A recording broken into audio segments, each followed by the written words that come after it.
आज्ञया प्राप्यते फलम्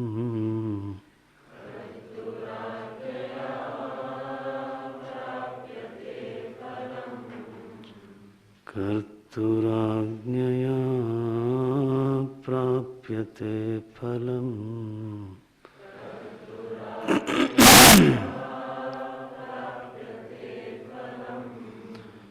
कर्म किं परं कर्म तज्जनम्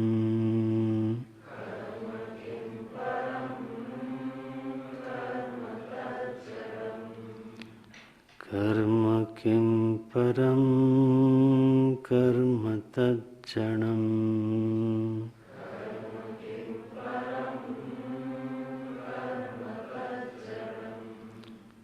कृत्रिमहो दधौ पतनकारणम्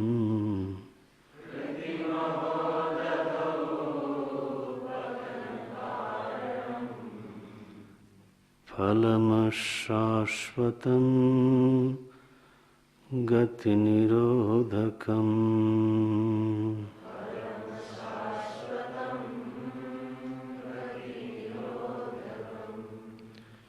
कृत्रिमहो दधौ पतनकारणम्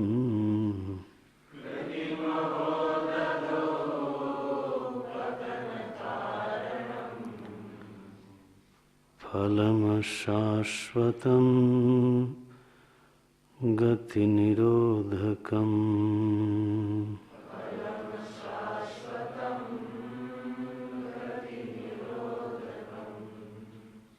ईश्वरार्पितं नेच्छया कृतम्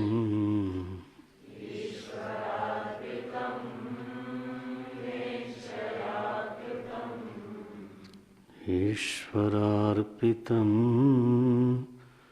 नेच्छया कृतम्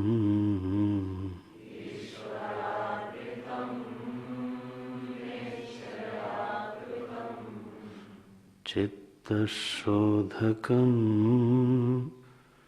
मुक्तिसाधकम्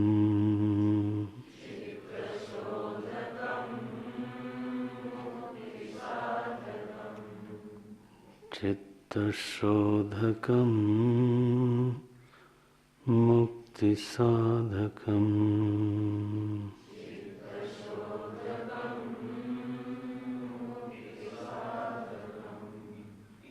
मुक्तिसाधकम्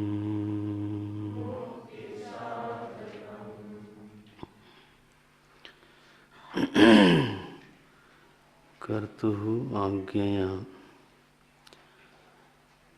प्राप्यते फलम् फलं प्राप्यते न तु गृह्यते इति सर्वेषाम् अनुभवः इति सर्वेषाम् अनुभूतिः। सर्वे जनाः फलं तो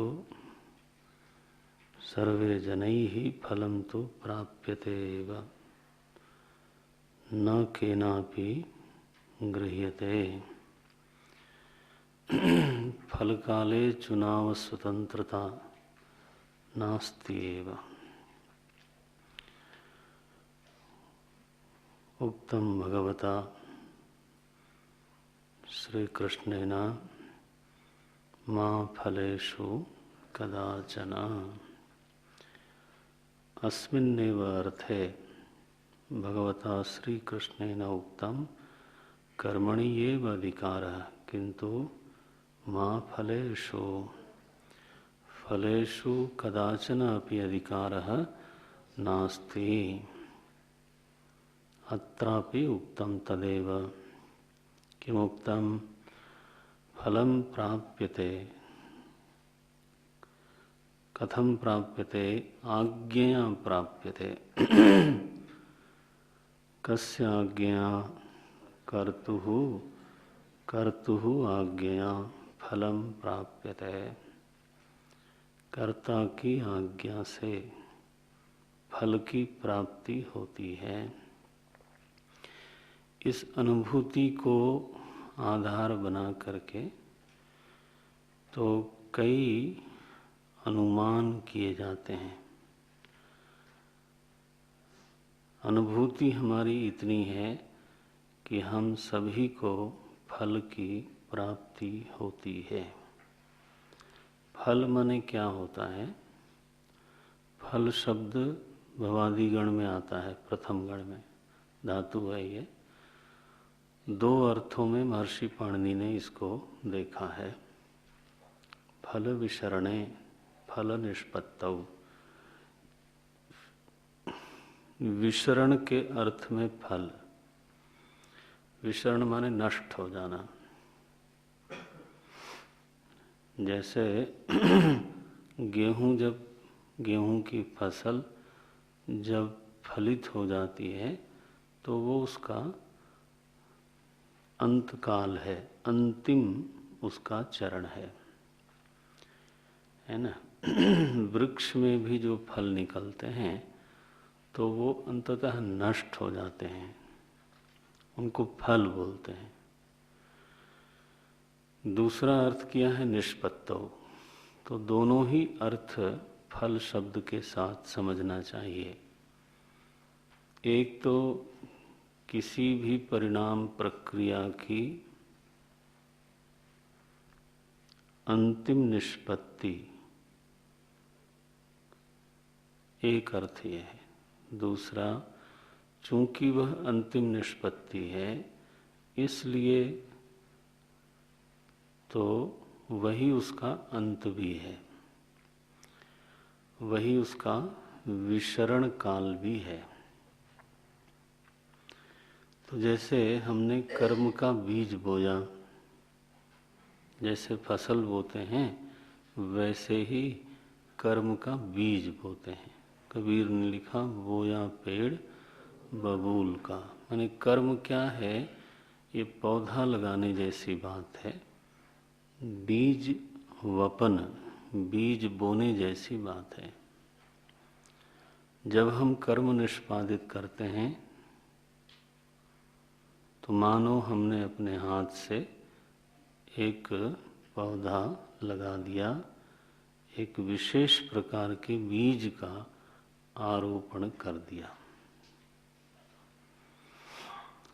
ये परिणाम का पहला बिंदु है, प्रारंभ है। फिर वह कर्म काल के प्रभाव से नियमों के आधार पर प्रभु के द्वारा तो बढ़ता हुआ, पकता हुआ वह जो कर्म है वो फिर बनता है प्रारब्ध।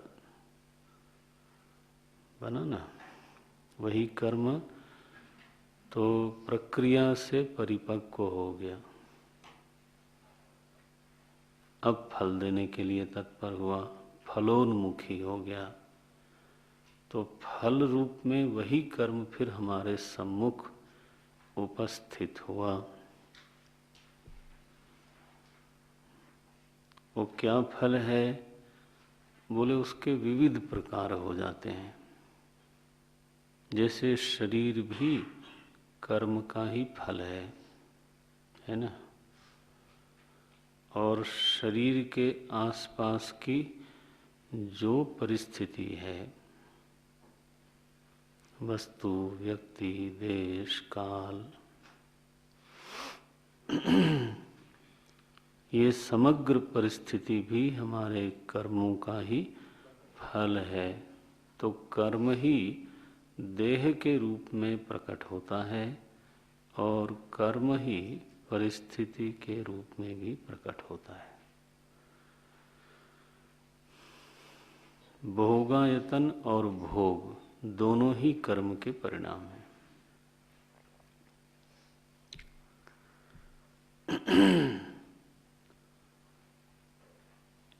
परिणाम है, निष्पत्तियां हैं। अच्छा, अभी भी कर्म क्षीण नहीं हुआ, नष्ट नहीं हुआ। नष्ट कब होगा? जब भोग भोगायतन के द्वारा मिलकर के तो हमारे भीतर, हमारे चित्त में सुख नाम की वृत्ति उत्पन्न कर दे अथवा दुख नाम की वृत्ति उत्पन्न कर दे, तो जब वो सुख नाम की वृत्ति उत्पन्न कर देता है, दुख नाम की जो वृत्ति है उसको उत्पन्न कर देता है, तब वो उसका अंतिम परिणाम है, अंतिम फल है ये। सो फल का जो वास्तविक रूप है वो अंतर्देश में ही प्रकट होता है। किस रूप में? सुख रूप में अथवा दुख रूप में। ये मानो व्यक्ति सोया हुआ हो और बड़ी सुंदर परिस्थिति उसके आसपास हो, हाँ, तो उस परिस्थिति का कोई उसके लिए मतलब नहीं है। क्या मतलब हुआ? कि फिर फल प्रकट नहीं हुआ, उसको फल मिला नहीं, है ना। फल मिला माने जब उसके चित्त में सुखात्मिका अथवा दुखात्मिका वृत्ति उत्पन्न हो जाए। ये नारायण इस परिणमन प्रक्रिया को ध्यान में रखें। हम गौणी वृत्ति से शरीर को फल बोलते हैं। गौणी वृत्ति से, गौणी माने न्यून वृत्ति से, साधारण वृत्ति से। हम परिस्थिति को गौणी वृत्ति से फल बोलते हैं वो फल। क्यों? क्योंकि वो अंतिम फल के कारण बनते हैं। आखिर शरीर अच्छा हो और भोग भी अच्छा हो तो सुखात्मिका वृत्ति का हेतु बन जाता है। शरीर बिगड़ा हुआ हो, अभाव का जीवन हो, तो दुखात्मिका वृत्ति का हेतु बनता है। इसलिए तो परिस्थिति को भी हम फल कहते ही हैं। देह को भी, शरीर को भी हम फल बोलते हैं। लेकिन फल में फिर दो ही चीज अधिक से अधिक आएगी। क्या क्या? तो भोगायतन और भोग। यह जो भोग है वो प्राप्त होता है, फलम प्राप्यते। महर्षि पतंजलि ने फल को 3 नामों से पुकारा। तद विपाके सति जात्यायु भोगाः। तो बोले आपके शरीर की जाति क्या होगी, ये आपके कर्मों के अनुसार ही निश्चित होगा। शरीर की जाति माने मनुष्य होंगे कि पशु होंगे इत्यादि। जाति अलग चीज है तो वर्ण अलग चीज है। फिर मनुष्य में आपका वर्ण क्या होगा ये नहीं लिखा। क्या लिखा? जाति। ये तो जाति की दृष्टि से हम सभी लोग मनुष्य हैं। फिर वर्ण की दृष्टि से फिर कोई ब्राह्मण है, कोई क्षत्रिय है, कोई वैश्य है, कोई शूद्र है। ये बहुत सावधानी न होने के कारण तो समाज में वर्ण को ही फिर जाति पुकारने लग गए लोग। भेद है उसका दोनों का। तो समाज में इस तरह की चीजें होती रहती हैं। लेकिन जो विद्यार्थी हैं, जो सावधान लोग हैं, उनको तो मौलिक अर्थ मालूम होना चाहिए। सो जाति, फिर उन्होंने कहा आयु, आपके शरीर की जाति क्या होगी वो कर्म के अनुसार ही तय होगा। फिर जिस भी जाति का शरीर मिला है आपको, वो कितने दिनों तक आपके साथ रहेगा। आयु वो भी कर्म से तय होता है, और भोग क्या मिलेंगे जीवन में वो भी कर्म से ही तय होता है। तद विपाके सति, सति तद विपाके जाति आयु भोगा। हमने दो नाम लिया, क्या नाम लिया? भोगायतन और भोग। वो दो शब्दों में फल शब्द का ग्रहण हो जाता है। अच्छा, यह जो फल है यह प्राप्यते, ये हम सबकी अनुभूति है। अब इस अनुभूति को आधार बना करके तो विद्वान लोग, विवेकी लोग, मनीषी मुनि लोग फिर अनुमान करते हैं। अनुमान करने के लिए व्याप्ति की आवश्यकता होती है। कभी हमने कक्षा में तो नहीं बताया, लेकिन कमरे में शायद बताया था ये। व्याप्ति का बहुत सरल अर्थ होता है संबंध ज्ञान।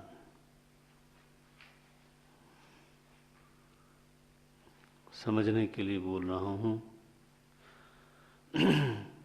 व्याप्ति का सरल अर्थ है संबंध ज्ञान। जैसे धुएं और अग्नि में व्याप्ति है, तो क्या मतलब हुआ कि धुएं और अग्नि का संबंध हमको मालूम है। हमने सैकड़ों बार इस संबंध को प्रत्यक्ष रूप से देखा है। निश्चित हो गया कि ये दोनों के दोनों आपस में क्या हैं? संबंधी हैं। निश्चित हो गया। अब एक दिन एक संबंधी को हमने प्रत्यक्ष आंख से देखा। किसको? धुएं को। तो एक संबंधी दिखाई पड़ा, और हमारी बुद्धि में ये संबंध ज्ञान दृढ़ हो गया कि ये दोनों साथ साथ रहते हैं। तो यहाँ दिखता तो एक है, तो दूसरे को भी वहाँ होना ही चाहिए, चाहे वो नहीं दिखता हो। ये तो नहीं दिखाई देने पर भी अग्नि के होने का आपको ज्ञान हुआ। ज्ञान हुआ, ध्यान रखना। अनुमान माने अंदाजा नहीं। हम लोग हिंदी में प्रायः अनुमान को एक अंदाजा बोलते हैं, ख्याल बोलते हैं कि ऐसा मेरा ख्याल है, ऐसा मेरा अंदाज है। नहीं ना ना, अनुमान जो है वो प्रमाण है। उससे एक अबाधित प्रमा की उत्पत्ति होनी चाहिए। अगर वो अबाधित प्रमा का जनक न बने, हाँ नहीं, तो उसको हम प्रमाण नहीं बोल सकते। ध्यान रखना, ये चीज़ें सैद्धांतिक हैं, बारीक हैं, और जीवन भर इसको दृढ़ता से धारण करना चाहिए। समाज की भाषा अलग होती है, तो शास्त्र की भाषा अलग होती है, और उसको दृढ़ता के साथ शास्त्रियों को, विद्वानों को समझना चाहिए, धारण करना चाहिए। सो अनुमान अबाधित प्रमा का जनक है, इसीलिए उसको हम प्रमाण बोलते हैं। इस अब जैसे चंद्र ग्रहण है, यह अनुमित ज्ञान है। अनुमित है, क्यों अनुमित है? कि ज्योतिष के आचार्यों को चंद्रमा की गति का ज्ञान है, पृथ्वी की गति का ज्ञान है, और सूर्य की स्थिति का भी ज्ञान है। अब ये गति जो है ना, ये तीन तीन आए एक साथ, इनकी गतियों के संबंध का ज्ञान है। ध्यान देना, क्या गतियों में संबंध है। चंद्रमा की गति, पृथ्वी की गति, दोनों की गति में एक संबंध है। और सूर्य की स्थिति का भी इन दोनों से संबंध है। इसी संबंध के कारण अगर ये परस्पर असंबद्ध होते ना, तब तो बात अलग हो जाती, अनुमान नहीं हो पाता। देखना बारीकी कैसी है। तो चूंकि इन तीनों की स्थिति मालूम है ज्योतिष विद्या को, इसलिए तो चंद्रमा में कभी कृष्ण पक्ष होता है, कभी सूर्य पक्ष होता है। ये गति का ही परिणाम है, क्योंकि सूर्य जिस हिस्से पर आता है वो शुक्ल पक्ष की तरफ चला गया। जो हिस्सा सूर्य के प्रकाश से ढका रहा, हाँ जी, वो कृष्ण की तरफ चला गया। देखो, एक गति के ही कारण, गतियों में संबंध के कारण ही दिन रात होती है। तो सूर्य का प्रकाश पृथ्वी के जिस भाग पर पड़ रहा है उधर दिन है, जिधर नहीं पड़ रहा है उधर रात्रि है। तो ये परस्पर असंबद्ध नहीं है। इन तीनों का परस्पर गहरा संबंध है, और उस संबंध में कादाचित्कत्व नहीं है, बल्कि नियतत्व है, नियत संबंध है। नियमित रूप से ये संबंध रहता है। कादाचित्कत्व का मतलब कभी हुआ कभी नहीं हुआ, वो नहीं होता। दिन रात नियम से होते हैं। देखो, शुक्ल पक्ष कृष्ण पक्ष नियम से होते हैं। ये वो इसीलिए है क्योंकि इनकी गतियों का परस्पर नियत संबंध है। मैं एक शब्द बोल रहा हूं, एक भी शब्द छोड़ना नहीं। केवल संबंध नहीं, कभी कभी कदाचित संबंध भी हो जाता है। नियत संबंध है। अच्छा, अब गतियों में परस्पर संबंध ज्ञान है। इस संबंध ज्ञान को आधार बना करके फिर गणित करते हैं। वो करते करते करते देखते हैं कि इस ईस्वी में इस तिथि को इतने बज के इतने मिनट पर तो एक ऐसी स्थिति बनेगी जिसमें चंद्रमा पूरी तरह से काला हो जाएगा। क्यों? क्योंकि उसकी छाया पड़ेगी, और तो उसका नाम पड़ेगा चंद्र ग्रहण। अब देखो, अब कितना स्वस्थ अनुमान है, अबाधित प्रमा का जनक बना। क्योंकि साल भर 2 वर्ष पहले ये अनुमान हो जाता है, पंचांग में लिख दिया जाता है, और फिर उस तिथि पर उतने बज के उतने मिनट पे देखो फिर वो घटना घटती है। तो वो कोई ज्योतिषियों का अंदाजा नहीं है, हमारा ख्याल है, ऐसा नहीं है।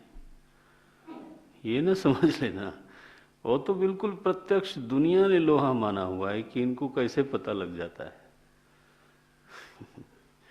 एक इतनी पंडित जी लोग इतनी बड़ी पोथी लेके आते हैं, पता नहीं कैसे पता, उसमें क्या देखते हैं, उसमें क्या देखते हैं।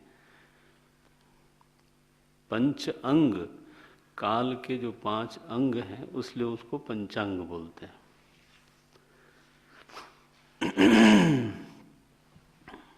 अब मैं उधर नहीं जाता हूं, जिसकी रुचि हो वो अलग से पढ़ लेगा।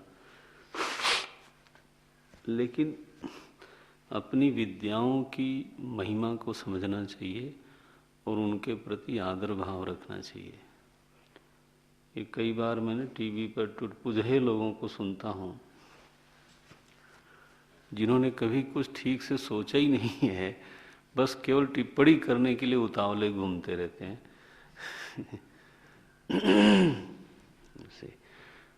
मुरली मनोहर जोशी जी जब शिक्षा मंत्री थे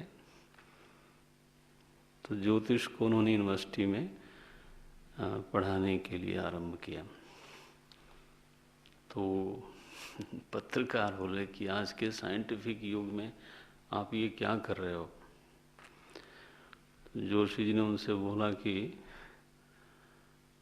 साइंटिस्ट तो मैं हूँ, आपकी पढ़ाई कितनी हुई है वो मुझे बताओ आप। क्योंकि जोशी जी तो आप जानते होंगे इलाहाबाद यूनिवर्सिटी के केमिस्ट्री डिपार्टमेंट के हेड ऑफ डिपार्टमेंट थे। छोटी मोटी बात नहीं, हेड ऑफ डिपार्टमेंट थे।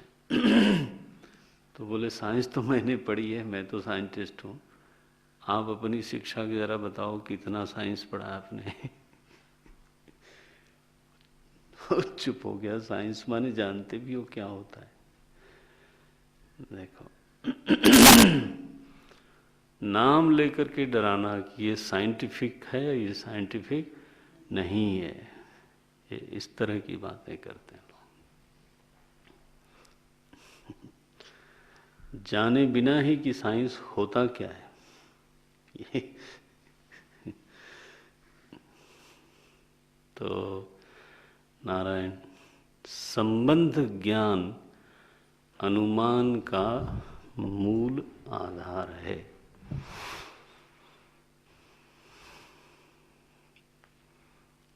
अच्छा भाई, अब संबंध ज्ञान को शास्त्रीय भाषा में बोलते हैं व्याप्ति ज्ञान। अलग से जब हम प्रमाण के विषय में पढ़ाएंगे तो ये सब विषय और विस्तार से आवेगा, लेकिन थोड़ा जान लें। व्याप्ति ज्ञान, जैसे धुएं और अग्नि का संबंध है तो शास्त्रीय भाषा में बोलेंगे कि धुएं और अग्नि की परस्पर व्याप्ति है, ये बोलेंगे। संबंध की बजाय व्याप्ति है। अच्छा, बोले इसमें क्या विशेषता है? ये शब्द कठिन बना के बोलने की ऐसी क्या जरूरत है? शौक है क्या ये? शास्त्री लोगों को शौक होता है कि सरल बात को क्या थोड़ा कठिन बना के न बोलें तो फिर पता कैसे चलेगा? बोले ऐसा नहीं है। शास्त्री लोग 100% सटीक निर्वचन के पक्ष में होते हैं। सटीक माने accuracy they want to maintain, 100% accuracy, सटीक होना चाहिए। अब देखो व्याप्ति की महिमा क्या।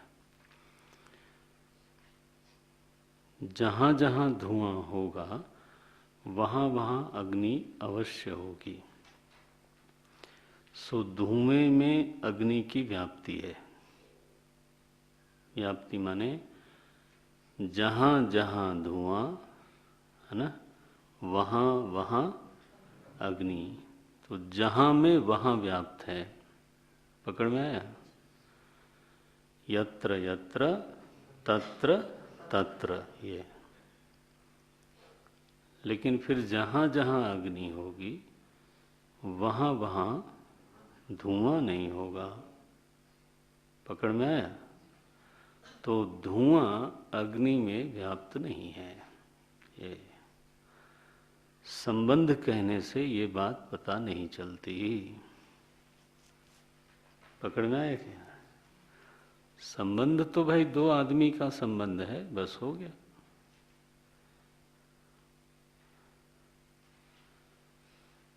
ये देखो शास्त्रीय भाषा में ये एक्यूरेसी होती है, इसलिए वही सीखना चाहिए। हाँ, सरल भी पहले आना चाहिए, लेकिन फिर असली शास्त्रीय भाषा में अवश्य प्रवेश करना चाहिए, क्योंकि सटीकता जितनी शास्त्रीय भाषा में होती है उतनी ये साधारण भाषा में होती नहीं।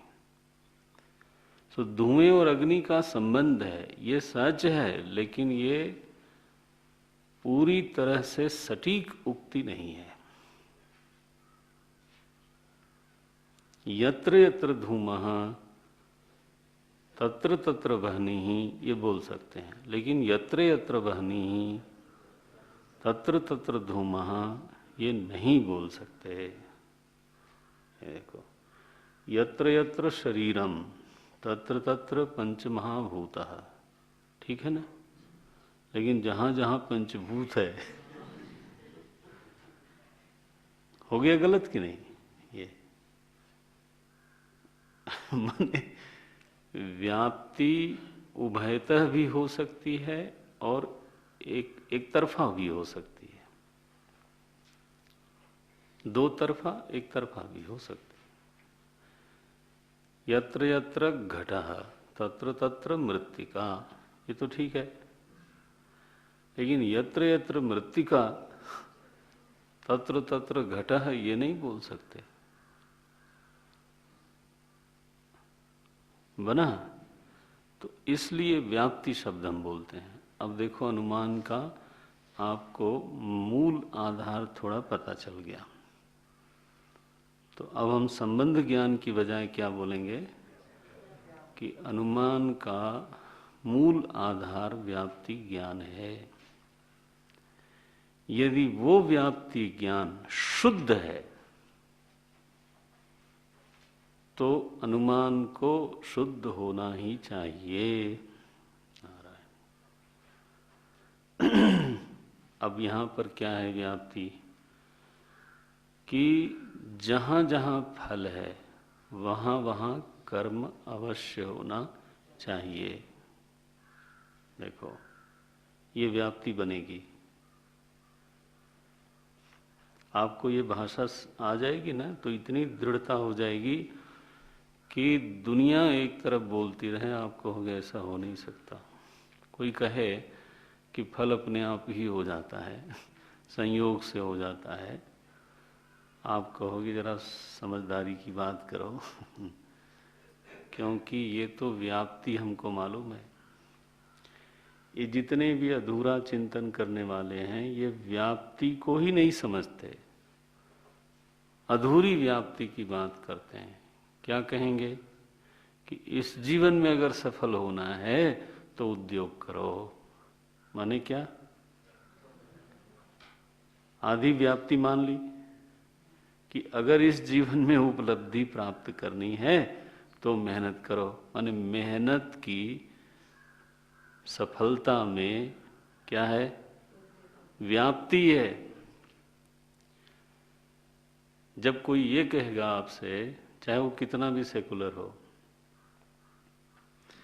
अगर ये कहे वो कि कोई भी बिना मेहनत के सफल नहीं हो सकता, इसका मतलब हमारी भाषा में वो स्वीकार कर रहा है कि सफलता, यत्र यत्र सफलता तत्र तत्र परिश्रमः। बना कि नहीं? हमारी भाषा में ये है। अब वो चाहे भले लुंज पुंज भाषा में बोलें, उसकी हमें कोई आपत्ति नहीं। जब एक बार तुम ये व्याप्ति मानते हो कि जहां फल है वहां पर कर्म जरूर है, परिश्रम जरूर है, तो यह शरीर फल रूप है। नारायण, ये फल मिला तो निश्चित रूप से बिना कर्म के नहीं मिला होगा। तो जन्मते ही हमने तो कोई कर्म किया नहीं था और व्याप्ति बनी हुई है। क्या? यत्र यत्र फलम तत्र तत्र कर्म। तो फल तो दिख गया धुएं की तरह, हाँ, और कर्म अग्नि की तरह नहीं दिख रहा है तो भी पक्का अनुमान करना पड़ेगा कि इसके पीछे निश्चित रूप से कर्म को होना ही चाहिए। अब बोलो कौन मना कर सकता है? तो विचार करते समय सबसे पहले दोनों विचारकों को, दोनों वादियों को कुछ चीजें पक्की कर लेनी चाहिए। जैसे व्याप्ति का क्या मतलब है ये तय हो जाए तो समझना आसान है, फिर कोई हिम्मत नहीं है, इधर उधर जा नहीं सकता वो। नाउ प्रश्न ये है कि फल के पीछे कर्म को तो अवश्य होना ही चाहिए, लेकिन वह जो कर्म है वो फल रूप में परिणत कैसे होता है? क्योंकि हम तो फल लेते नहीं हैं, हमें तो फल मिलता है। अब ये जो मिलता है ना, ये बस ये चाबी है इसकी, प्राप्यते। बोले हमको मिलता है, कौन देता है फिर? मिलने में तीन बात कल की याद रखना।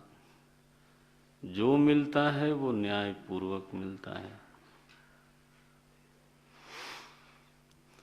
उसमें कृपा का तत्व हमेशा हमको अनुभव में आता है, अनुभव में आता है। चाहे जितनी मर्जी दुखदाई परिस्थिति हो, वो बीत जाने के बाद किसी किसी भक्त को तो उसी समय, अन्यथा साधारण लोगों को भी वह परिस्थिति जब बीत जाती है तब कभी कभी उनको हम सुनते हैं कहते हुए कि अच्छा ही हुआ, अगर वो घटना हमारे जीवन में नहीं घटी होती तो आज हम यहाँ नहीं होते। ऐसे बोलते हैं लोग। कौन लोग? चाहे वो धार्मिक ना हो। इसका मतलब क्या हुआ कि दुखद से दुखद परिस्थिति में एक कृपा नाम की चीज भी है, और ये सबका अनुभव है, ध्यान रखना, कल्पना नहीं है।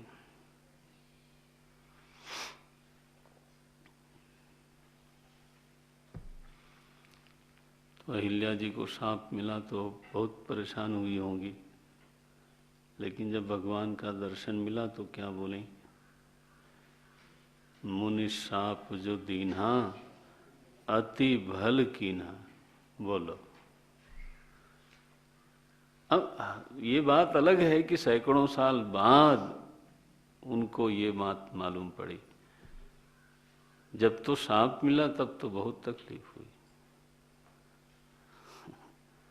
बाद में अच्छा, जो भक्त हृदय का व्यक्ति है ना, वो धीरे धीरे इस बात को पहले ही समझने लग जाता है कि ऐसा नहीं कि जब बाद में सोचेंगे शायद कृपा थी। नो, जब उसको दुख हो रहा होता है उस समय भी वो ये विश्वास कर पाता है कि इसमें भी कोई न कोई प्रभु की मंगलमयी योजना अवश्य होगी।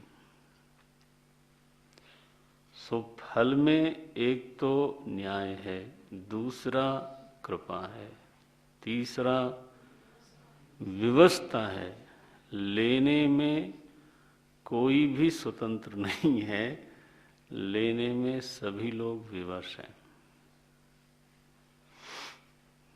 ये तीन अनुभव हैं। तो इन तीनों अनुभवों को आधार बना के अनुमान क्या होगा कि जो देने वाला है वो न्यायी है, दयालु है और परम प्रबल है, सर्वशक्तिमान है। नारायण।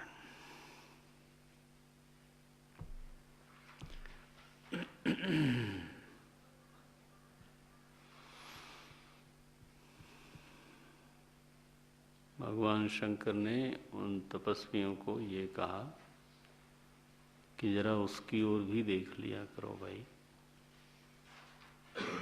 कर्म किम परम क्या कर्म सर्वश्रेष्ठ है? बोले उसकी श्रेष्ठता में आपको क्या आपत्ति है? बोले आपत्ति ये है कि कर्म तज्जड़म, कर्म तो जड़ है। ये जड़ता का आक्षेप कर्म में क्यों लगाया? जड़ता माने होता क्या है? जड़ता का अर्थ होता है जिसकी स्वतः प्रवृत्ति नहीं होती और जिसको स्वयं के होने का ज्ञान नहीं होता। मूल परिभाषा तो जड़ता की यही है कि जिसको स्वयं के होने का ज्ञान नहीं है उसको जड़ बोलते हैं। जैसे ये टेबल जड़ है क्योंकि इसको स्वयं के होने का ज्ञान नहीं है। यह शरीर जड़ है। बोले महाराज इधर मत बोला करो, आप टेबल तक रहो वो ठीक है। शरीर जड़ है क्योंकि देहो न जानाति, देह को नहीं मालूम कि वो है कि नहीं है। नारायण, जब आप गहरी निद्रा में जाते हो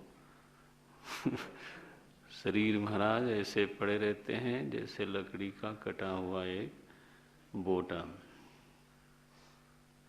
बस ऐसे ही पड़े रहते, न जानाति किंचिदपि। तो स्वयं के अस्तित्व का ही जिसको भान ज्ञान नहीं है उसी को जड़ बोलते हैं। वाह! दूसरा लक्षण बोला मैंने, जिसकी स्वतः प्रवृत्ति नहीं होती। ये न्यूटन का सिद्धांत है जिसको कि दुनिया ने समझा जाना। न्यूटन के जड़त्व का सिद्धांत हम लोग पढ़ते थे उस समय, बोले वाह न्यूटन ने बना दिया सिद्धांत। न्यूटन ने किधर बनाया महाराज, उसने तो केवल देखा, लेकिन हम उनको आदर करते हैं कि उन्होंने देखा। उन्होंने ये बात साफ शब्दों में कही कि अगर एक गेंद चल रही है तो चलती ही रहेगी जब तक उसके ऊपर बाहरी तत्वों का प्रभाव न पड़े। हाँ, तो पृथ्वी में जो फ्रिक्शंस है, घर्षण हो रहा है, उसकी वजह से ही हाँ चलती हुई गेंद रुकती है, माने स्वतः रुक जाती है। बोले देखो किसी ने रोका नहीं, रुक गई। ये तो क्या हुआ, अत्यंत लौकिक आहा। उसको पृथ्वी का घर्षण दिखता नहीं, उसको केवल ये देखना है कि कोई आदमी जावे तो गेंद को रोके। ऐसा स्थूल बुद्धि का आदमी है। अच्छा, बोले गेंद स्थिर रखी है तो रखी ही रहेगी, वो हिलेगी नहीं अनलेस और अनटिल कोई बाहरी उस पर प्रभाव दबाव न पड़े। ये तो लोहा अगर लोहा है तो वैसे ही रहेगा, लेकिन हम देखते हैं उसमें जंग लग गई, परिवर्तन हो गया, परिणाम हो गया। तो बिना आदमी के प्रयास किए भी लोहा में हाँ स्वतः परिणाम होता है। ऐसा शब्द जैसे ही बोला हमने वो गलत हो गया। स्वतः परिणाम कभी नहीं होता वस्तु में, क्योंकि वहाँ आर्द्रता थी, क्योंकि वहाँ वायु थी, हाँ जी, क्योंकि वहाँ तापमान टेम्परेचर था। ये तो लोहा से भिन्न चीजें थी, ठीक है ना, उनकी वजह से उसमें जंग लगी।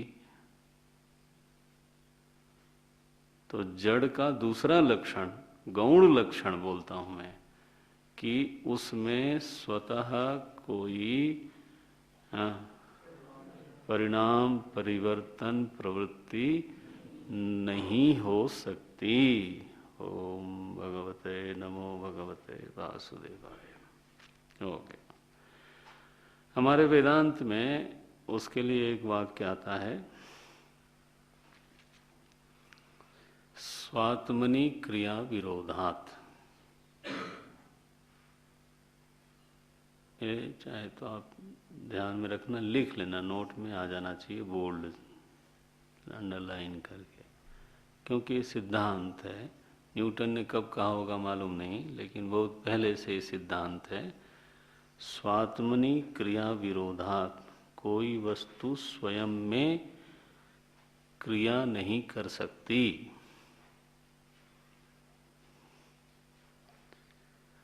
जब हम पढ़ने आए थे ना, और जब ये बातें शुरू हुई, हम सोचते थे ये धर्म की कक्षा है या कोई, हम सोचते थे भाई धर्म की कक्षा में भगवान का नाम आना चाहिए, कुछ कीर्तन होना चाहिए, कुछ है ना। यहाँ तो द्रव्य के गुण धर्म की मीमांसा की जाती है, उसकी प्रवृत्ति की चर्चा की जाती है, उसकी प्रकृति क्या है उसकी। अब ये व्याप्ति और पता नहीं क्या क्या चल रहा है। बोले वेदांत की कक्षा में गए थे, भगवान का नाम ही नहीं आया कई बार तो।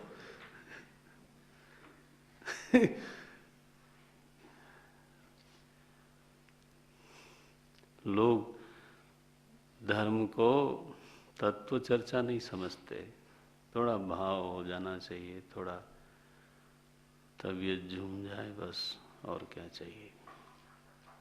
ऐसे ऐसे 2-4 बार करें बस, ऐसा नहीं। विचार को ऐसा पैना बनाओ, धारदार बनाओ कि तत्व में प्रविष्ट हो जाए बुद्धि। तत्वावगाहन में समर्थ बुद्धि होनी चाहिए। तत्वावगाहिका बुद्धि, तत्व में अवगाहन करने वाली बुद्धि। जैसे कोई गंगा जी में कूद जाए और मौज से तैरे, है ना, वैसे तत्व में बुद्धि एकदम प्रवेश करे और आनंद से विहार करे। उस बुद्धि को बोलते हैं तत्वावगाहिका। अब मुझे नहीं मालूम कि इसका अनुवाद हिंदी में भी कैसे किया जाए, अंग्रेजी का तो छोड़ो।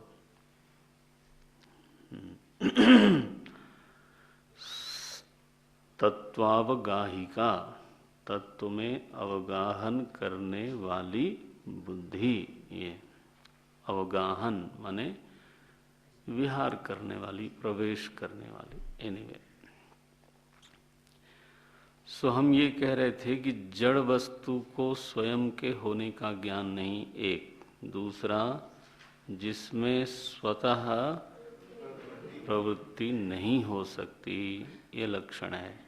अब ये शब्द भगवान शंकर ने और भगवान रमण महर्षि ने कर्म के लिए प्रयोग कर दिया।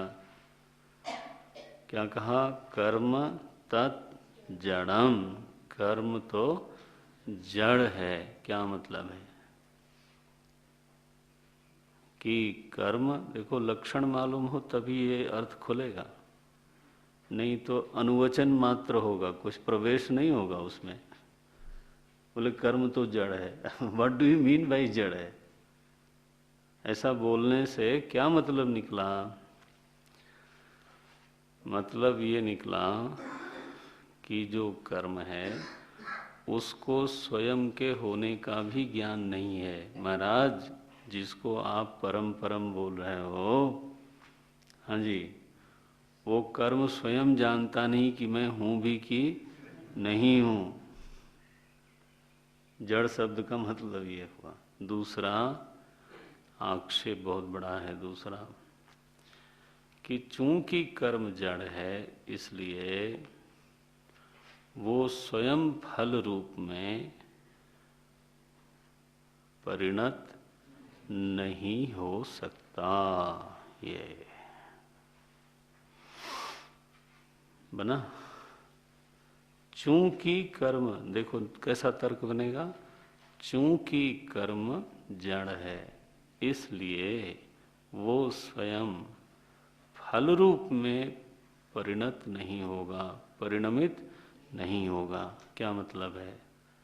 इसका मतलब है कि कर्म को फल रूप में परिणत करने के लिए किसी और की आवश्यकता पड़ गई। ये और जो कोई और है ना जो फल रूप में परिणत कर रहा है उसको, वो कैसा होना चाहिए? बोले वो स्वयं जड़ नहीं होना चाहिए, वो ज्ञानवान होना चाहिए। बोले क्यों ज्ञानवान होना चाहिए? अब अनुमान देखो, कड़ी न तोड़ना, कड़ी तोड़ोगे तो गड़बड़ हो जाएगी। विचार की जो कड़ियां हैं, चूंकि वो ज्ञानवान, हाँ, क्यों ज्ञानवान होना चाहिए? क्योंकि न्याय करने के लिए जो सबसे बड़ी आवश्यकता है वो ज्ञान की है।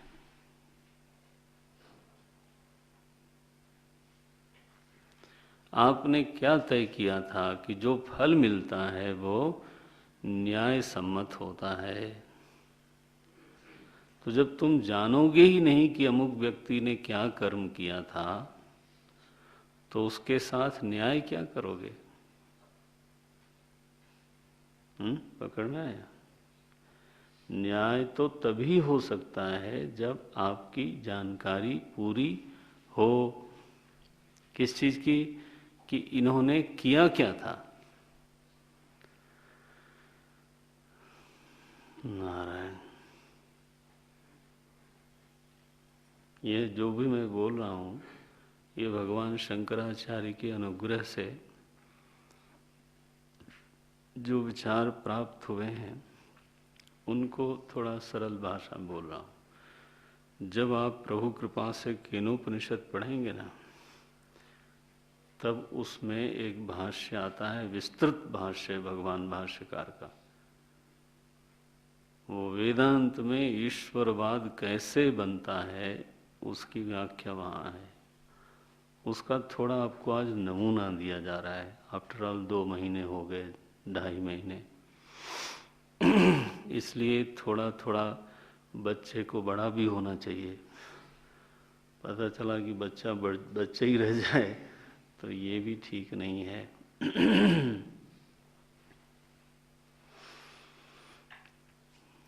देखो, कर्म जो है वो सार्वजनिक रूप से भी किए जाते हैं और एकांत में भी किए जाते हैं और मन में भी किए जाते हैं। ठीक है? तो जिसको न्याय करना है, हाँ जी, उसको सब जगह भी होना चाहिए। नारायण, व्यापकता देखो कैसे बनती है। ये कोई खिलवाड़ नहीं है कि हम लोग बोलते हैं सर्वव्यापकत्व। ऐसे हम लोग बड़े बड़े शब्द भगवान के लिए खोज खोज के ला के चिपका दें, वो बात नहीं है। सब सोचा समझा हुआ है। क्या है उसमें? एक शब्द आप पढ़ते हो ना आरती में, वेदांत वेद्यस्य। ये जो बातें कही जाती हैं वो वेदांत वेद्य हैं। तो एकांत में भी जिसको फल देना है उसको ये मालूम होना चाहिए कि आपने एकांत में तो क्या किया। ओ नारायण। और उसको ये भी मालूम होना चाहिए कि आपने, हाँ, मन में क्या किया। लो महाराज, बोले मैंने तो मन में भगवान को याद किया था, उसका फल दे देता है वो। क्यों? भगवान को याद करना हाथ से याद करते हैं कि पैर से?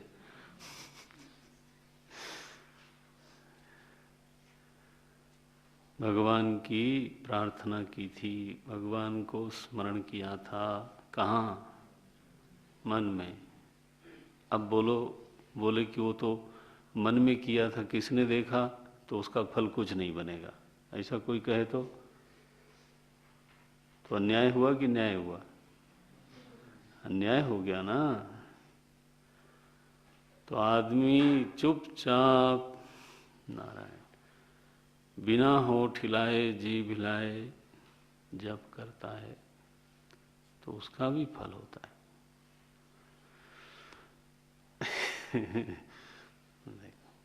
तो प्रभु को जो भी फल देने वाला है उसको उसकी सत्ता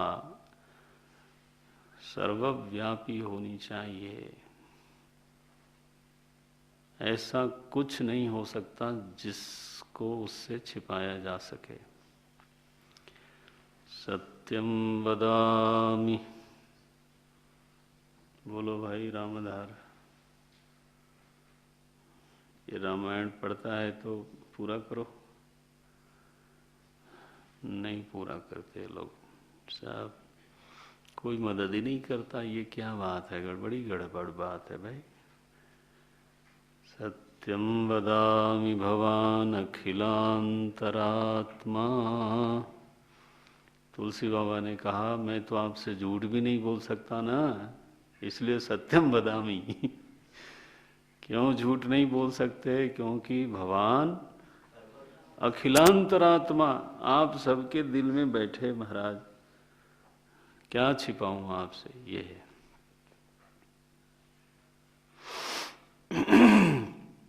तो परमात्मा न्यायी होने के कारण उसको ज्ञानवान होना चाहिए। ये अनुमान हो गया। और कैसा ज्ञानवान होना चाहिए? हमारे सारे कर्मों का ज्ञान होना चाहिए उसको, और हमारे ही नहीं, सभी के सभी कर्मों का ज्ञान होना चाहिए। अब जरा देखो ज्ञान की मात्रा कितनी हो गई। सभी के सभी प्रकार के कर्मों का उसको, मुझे मेरा ही कर्म नहीं मालूम पड़ता और छाती ठोंकते रहते हैं। वाओ, गीता में लिखा तान्यहम वेद सर्वाणि न त्वं वेत्थ परम तप बहूनि में व्यतीतानि जन्मानि तव चार्जुन तान्यहम वेद सर्वाणि। बोले मैं तो सब जानता हूँ। खुद अपने मुंह से मालिक साहब ने कह दिया। वो सुन रहे होंगे कहीं, बोले बेटा हमारी बात हमारे ही सामने और किसी के सामने कहें तो फिर वो झूठ गलत भी हो सकता है। मालिक साहब के सामने कहने में ज्यादा आसानी है। 1 सेकेंड, किस कर्म का क्या फल होना चाहिए इसका भी उसको ज्ञान है, तभी तो फल देगा। जज कब फल देता है? जब उसको मालूम है कि इस कर्म का ये दंड होता है। कर्म मालूम पड़ जाए और दंड मालूम न हो तो कैसा चलेगा? तो कर्म का ज्ञान है और प्रत्येक कर्म का, लगता है बुद्धि फट जाती है, फिर सोचते हैं फट जानी चाहिए। सभी प्रकार के कर्मों का क्या क्या फल बनता है और वो कब उसके सामने हाजिर होगा। टांग कब टूटेगी? बोले जब उपदेश सार शुरू करेंगे। बोलो हमारे तिवारी जी का बताओ, तत्वबोध में न टूटी, आत्मबोध में बिल्कुल न टूटी। अब देखो ऐसे समय से सम्मुख होता है वो। कोई बोल नहीं सकता महाराज कि ये गलत समय पर आया है। बोले तुम कौन होते हो बताने वाले कि गलत समय पर आया। समय का ज्ञान, फल का ज्ञान, कर्म का ज्ञान। ओम नारायण। फिर हमारे पुराने नए कर्मों का ज्ञान, फिर ऐसा बढ़िया बढ़िया योग मिलाता है कि बस तुम रही, क्या बोलते हैं, तुम्हारी गत मत तुम ही जानो। संत ने जब अनुभव किया ना, बोला, ये शब्द में आता है ग्रंथ साहब में, तुम्हारी गत मत तुम ही जानो। तुम ही जानते हो तुम क्या करते हो क्या नहीं करते हो। अब देखो एक दृष्टांत लो। एक जीव ने ऐसा कर्म किया कि उसको पुत्र सुख मिलना चाहिए। उसके कर्म का फल क्या है कि उसको पुत्र सुख मिलना चाहिए। और एक जीव ने ऐसा कर्म किया कि उसको पिता का वात्सल्य मिलना चाहिए। ठीक, तो दो जीवों के कर्मों को भिड़ा दिया महाराज उसने। अब वो जो जीव को पुत्र सुख मिलना था उसको बनाया उसने पिताश्री, बाप। हाँ, और जिस जीव को वात्सल्य मिलना चाहिए था उसका बनाया बेटा जी। बस बाप जी बेटा जी करके दो जीवों को मिला दिया। दोनों को अपने अपने कर्म का फल एक दूसरे से ही मिल गया। इस पुत्र के आचरण से पिता को मिल गया और पिता के आचरण से पुत्र को मिल गया। उल्टा भी होता है। कोई कोई ऐसा कर्म किए रहते हैं कि उनको पुत्र दुख मिलना चाहिए। पुत्र सुख नहीं, पुत्र दुख। और पुत्र ऐसा कर्म किए बैठा है कि बस ऐसा बाप मिले महाराज कि रोज पीटे और शराब पी के आवे और पुलिस में जाए और उसको छुड़ाने जाना पड़े और घर में बदनामी हो और सब। तो ऐसे दिव्य जीवों का भी योग मिलना चाहिए ना फिर।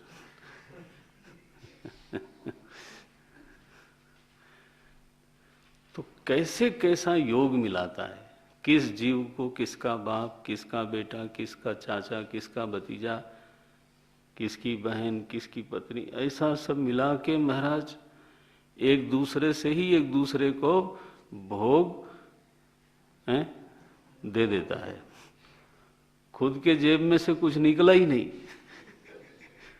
मालिक साहब बहुत जोरदार हैं। अपनी जेब में से कुछ निकाले बिना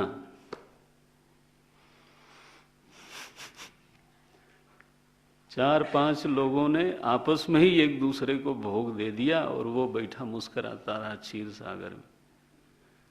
बोले मैं क्या करता हूं? बोले मैं तो नींद आ रही है, सोता हूं, लेकिन ये न कहना कि मैं सो रहा हूं। फिर बोले बोलना योग निद्रा में। लो बरियरा मारे रोवे न दे, हैं? बड़ा आदमी मारता रोने भी नहीं देता। अब सो भी रहे हो तो क्या कहलाएंगे? योग निद्रा में।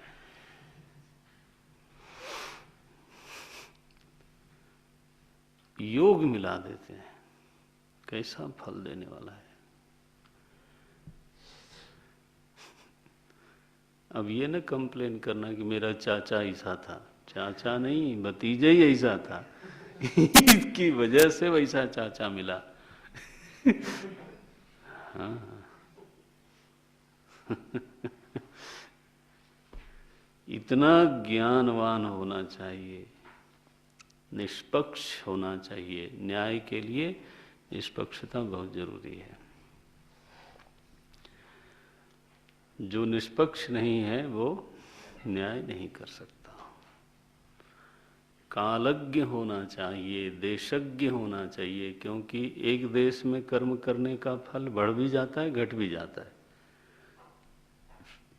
देश का प्रभाव कर्म पर पड़ता है, काल का प्रभाव भी कर्म पर पड़ता है। अब देखो सुबह कक्षा होती है, उसका अलग प्रभाव है। यही दोपहर को करें तो जरा मुश्किल हो जाएगी, और खास तौर से ब्रेकफास्ट के बाद तुरंत कर दें तो नारायण, पता चला तत्वावगाहिनी बुद्धि है। कहाँ गई? बोले डूब गई बीच में।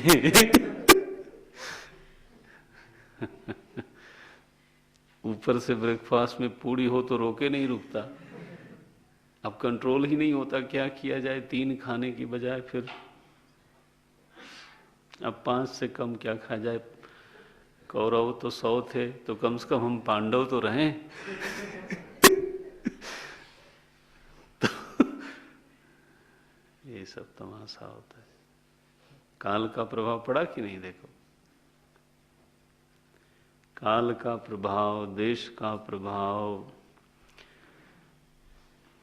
भावना का प्रभाव। बोले कर्म तो अच्छा किया लेकिन उनका भाव अच्छा नहीं था, ये बोलते हैं। तो जिसको न्याय करना है महाराज, उसको देशज्ञ, कालज्ञ, भावज्ञ, कर्मज्ञ, फलज्ञ सब होना चाहिए। इसलिए उसको हम लोग इतना लंबा बोलने की बजाय थक गई बुद्धि, तो हमने कहा भैया सर्वज्ञ है वो, बस इतना काफी। सर्वम जानाति इति सर्वज्ञः। कितना बड़ा है मालिक साहब का गुणगान। ये भी एक तरीका है उनके गुणगान करने का। कैसे गुण गाते हैं। दूसरा, प्रबल से प्रबल व्यक्ति को उसका न्याय मानना पड़ता है, इसलिए हम उसको सर्वशक्तिमान बोलते हैं। हमारे भोले बाबा ऐसे हैं, दाढ़ी और मूछ का झगड़ा नहीं करूंगा। झगड़ा करना ही है तो ये करना पड़ेगा कि सर्वज्ञ है कि नहीं, सर्वशक्तिमान है कि नहीं, निष्पक्ष न्यायी है कि नहीं है ये, और परम दयालु है कि नहीं है। बस। बोले महाराज तो उसको फलदाता बोलना चाहिए था, ये कर्तु आज्ञा क्यों बोला? कर्तु शब्द क्यों लगाया उसमें? कर्ता बोला है, फलदाता। जब वो फल दे रहा है तो उसका नाम क्या पड़ना चाहिए था? फलदाता। तो यहां शब्द कर्ता क्यों लिखा गया? देखो, जब आप वेदांत के वाक्य पढ़ते हैं तो उसमें एक एक हलंत और मात्रा का भी महत्व होता है। अब आप पढ़ लोगे ना जब यहाँ 2.5 वर्ष प्रभु की कृपा से, तो एक दुर्घटना ये घटेगी, दुर्घटना पक्का, कि आप बिल्कुल नालायक हो जाओगे। क्या नालायक होगे? कि ये जो बहुत बोलते हैं लोग, उनको सुन नहीं पाओगे। मेरे साथ समस्या होती है वो, क्योंकि वो तो पद का, शब्द का जो महात्म्य है, यहाँ तो आप पढ़ोगे, भाष्य पढ़ोगे तो और देखोगे कि एक एक शब्द को लेके जूझते हैं भगवान शंकराचार्य की ये शब्द ही क्यों रखा गया, इसकी जगह ये क्यों नहीं रखा गया। बोलते हैं ना, अभी आपने पढ़ा संबंध ज्ञान की बजाय हमने क्या रखा? व्याप्ति ज्ञान। अब आपको तो ये इसकी आदत लग जाने वाली है। फिर जब आप बड़े उदार लोगों को सुनेंगे जो कहीं भी कोई भी शब्द चिपकाने को राजी हैं, फिर मुश्किल हो जाएगी। अब यहाँ बुद्धि मांग कर रही है कि जब वो फलदाता है तो उसको कर्ता क्यों बोला जा रहा है?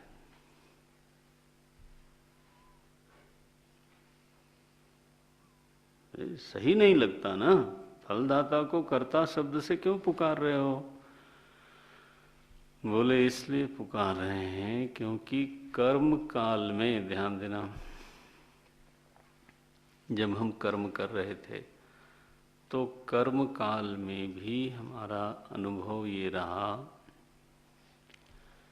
कि हमने मेहनत जरूर करी, हम चिंताग्रस्त भी हुए, तनावग्रस्त भी हुए, दौड़ भाग भी की, लेकिन जब वो काम पूरा हो गया तो हमको ऐसा कहने में संकोच होता है क्या कि हमने किया, क्योंकि चीज़ें इस तरह से जुड़ती चली गईं कि हमको लगा, ईमानदारी से लगा कि ये काम तो हो गया। और हम दौड़ जरूर रहे थे आगे पीछे, लेकिन हमारे दौड़ने से तो वो हुआ नहीं। ला तो ईमानदारी से जब साधक ने विश्लेषण किया तो उसको ये निर्णय भी मिला कि वास्तव में हम तो निमित्त ही बनते हैं। कोई है जो कर्म को संपादित करवा लेता है। आप यहाँ कोर्स में आए हो ना, आप उसको जरा कभी बैठ के सोचो, तो मेरा ऐसा विश्वास है कि आपको पता लग जाएगा कि उसमें आपने क्या किया और क्या क्या अपने आप हुआ। बहुत लंबी बात क्यों की जाए, आप अपना अभी का देख लो।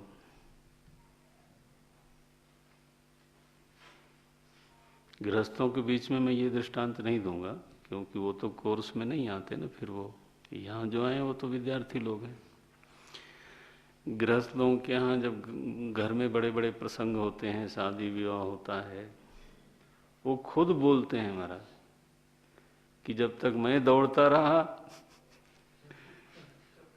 कुछ खास हुआ नहीं, और फिर जब होना था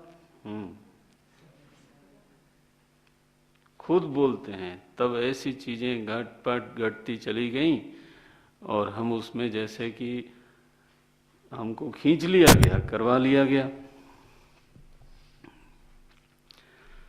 तो ईमानदार अगर है वो व्यक्ति तो जरूर बोलता है कि करने वाला तो कोई और ही है। तो क्या बोला भगवान रमण महर्षि ने कि अरे मूर्खाधिराज तपस्वियों, न केवल वो फलदाता है बल्कि वही कर्ता भी है। तुम किधर खड़े हो?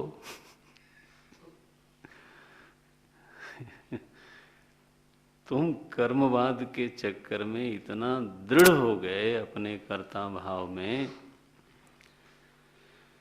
कि उससे ऊपर का एक सत्य है, उसकी ओर से तुमने आंख बंद कर ली। उसके ऊपर का सत्य क्या है? देखो, कर्मवाद का सत्य क्या हुआ कि दुष्कर्म नहीं करना है, राग द्वेष नहीं करना है, लेकिन कर्म है जो हमको ऊंचाई पर ले जाएगा। इंद्र भी अगर इंद्र है तो किसके बूते पर? कर्म के बूते पर। तो कर्म कर्म कर्म, और किसको करना पड़ेगा वो कर्म? बोले मुझे ही करना पड़ेगा, मुझे ही करना पड़ेगा। So I have to train myself, educate myself, equip myself. जब कर्म का समाज होता है ना तो ये इस तरह से बोलना पड़ता है, आप ही को करना पड़ेगा। और उसको करने के लिए आपको सुशिक्षित होना पड़ेगा, ट्रेन करना पड़ेगा, इक्विप्ड होना पड़ेगा, साधन जुटाने पड़ेंगे, टाइम मैनेजमेंट होना चाहिए। और तमाशा भाषणबाजी हुई धमाधम, लोगों को जोश आ गया, बस इसके बाद वो गए, हम गए छुट्टी। तो कर्मवाद में कर्ता भाव पुष्ट होता है, उसी को जिम्मेदारी होती है, यही उसका दृढ़ बोध है कि मेरे किए ही होना है और मुझे अपने को निरंतर योग्य से योग्यतर, योग्यतर से योग्यतम बनाना है, बनाना है, बनाना है।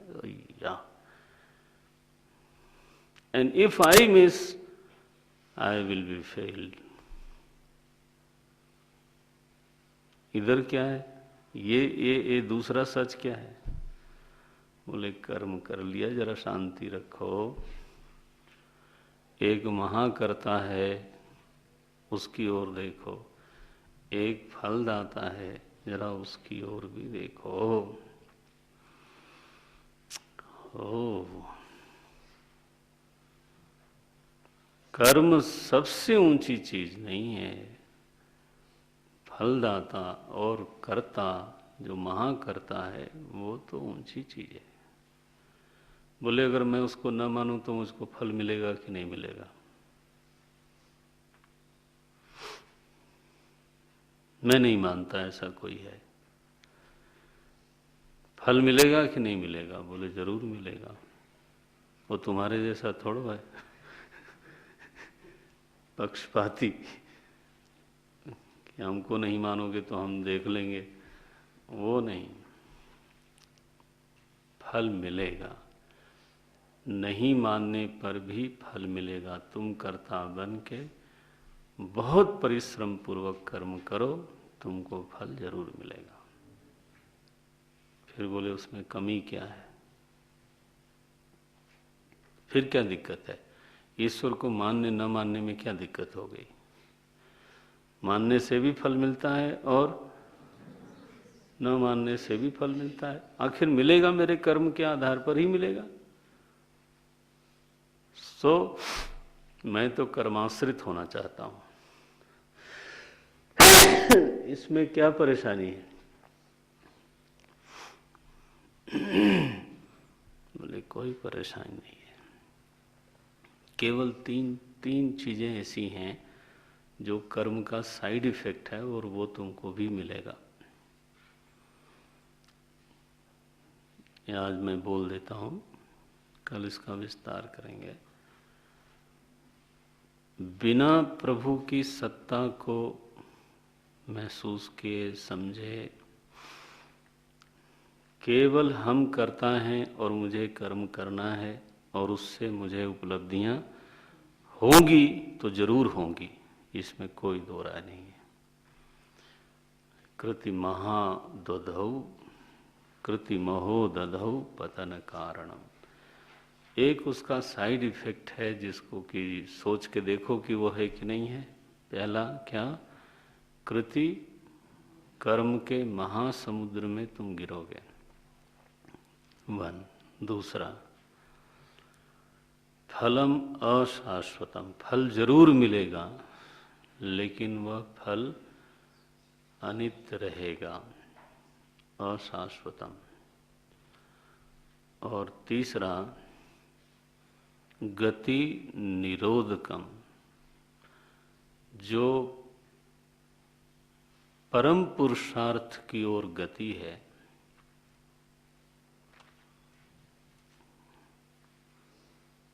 उस गति में सहायता मिलने की बजाय बाधा पहुंचेगी। गति निरोधकम। ये तीन साइड इफेक्ट्स बताए हैं। कल करेंगे इस पर चर्चा। अब आप जब बैठना ना तो देखना कि पहले वाले श्लोक में कोई ऐसा शब्द है जो आपको समझ में नहीं आया या छूट गया। क्योंकि ध्यान रखना, मैं सारी व्याख्या करूं वो बात अलग है, लेकिन व्याख्या का केंद्र हमेशा शास्त्र का शब्द होगा, मैं कुछ नहीं। अगर अपनी ओर से कोई बात आप कहते हो तो वो उतने आदर का विषय रहता नहीं।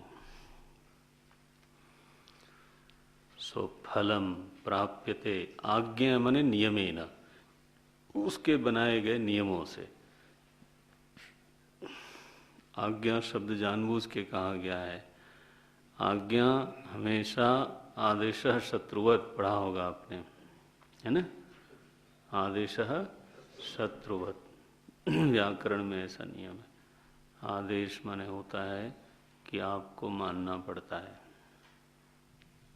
ठीक है ना? तो फल मिलता है तो ऐसा लगता है हमको कि ये हमको लेना ही पड़ेगा। ये इसलिए आज्ञा शब्द लिखा।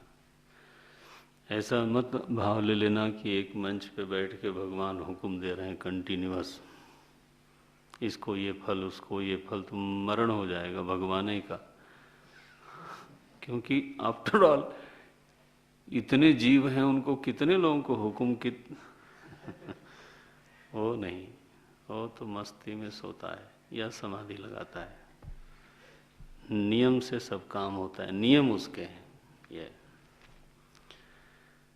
कर्तुः आज्ञा प्राप्यते फलम कर्म किम परम, कर्म ये।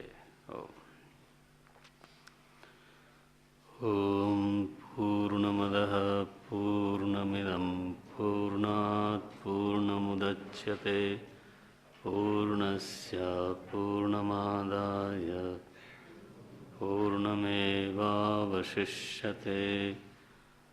ओम शांति शांति शांति। हरि ओम श्री गुरुभ्यो नमः। हरि ओम।